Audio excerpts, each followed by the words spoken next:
Lárúbáwá àti òyìnbó aláwọ̀ funfun ju oró àkekè lọ. Ǹjẹ́ ẹ mọ̀ wípé oró àkekè títa ni? Kò tó oró tí àwọn Lárúbáwá àti òyìnbó aláwọ̀ funfun tí wọ́n fi ta wá. Lárúbáwá àti òyìnbó aláwọ̀ funfun wọ́n gba ohun gbogbo tó jẹ́ ti ọmọ káàárọ̀ oòjíire wọ́n sì fi tiwọn rọ́pò. Lárúbáwá fún wa ní ìtàn ogun Húùdù. Òyìnbó aláwọ̀ funfun fún wa ní ìtàn ọmọ ogun Ísírẹ́lì. Ọmọ Yorùbá ṣe bẹ́ẹ̀. A gbàgbé ogun èdè omi, ogun Kírìjí àti bẹ́ẹ̀ bẹ́ẹ̀ lọ. A bẹ̀rẹ̀ sí ní gbé ogun, a bẹ̀rẹ̀ sí ní gbé ìtàn àwọn aláwọ̀ funfun àti ìtàn Lárúbáwá lórí bí háràhárà. Lárúbáwá ní a máa wọ aṣọ ilẹ̀ wọn, wọ́n ní aṣọ ilẹ̀ wọn ló dáa jù. Bẹ́ẹ̀ aláwọ̀ funfun náà láṣọ tiwọn náà ló dáa jù. Wọ́n kó aṣọ Lárúbáwá àti aṣọ òyìnbó aláwọ̀ funfun wọn kó wá fún wa. Ọmọ Yorùbá yẹpẹrẹ aṣọ ìṣẹ̀dálẹ̀ wa bẹ́ẹ̀. A rí aṣọ wa bí ohun tí kò ṣe é mú yangàn láwùjọ.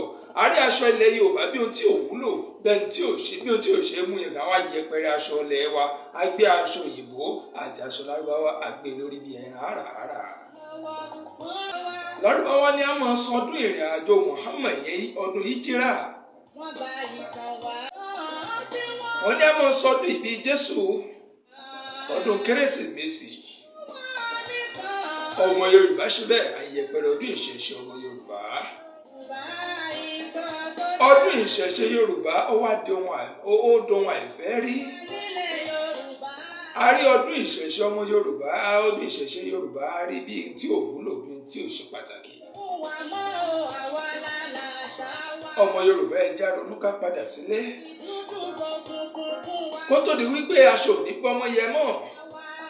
Tọ́mọ yẹ ó ṣe bẹ́ẹ̀ yóò rìn òwò wọjà.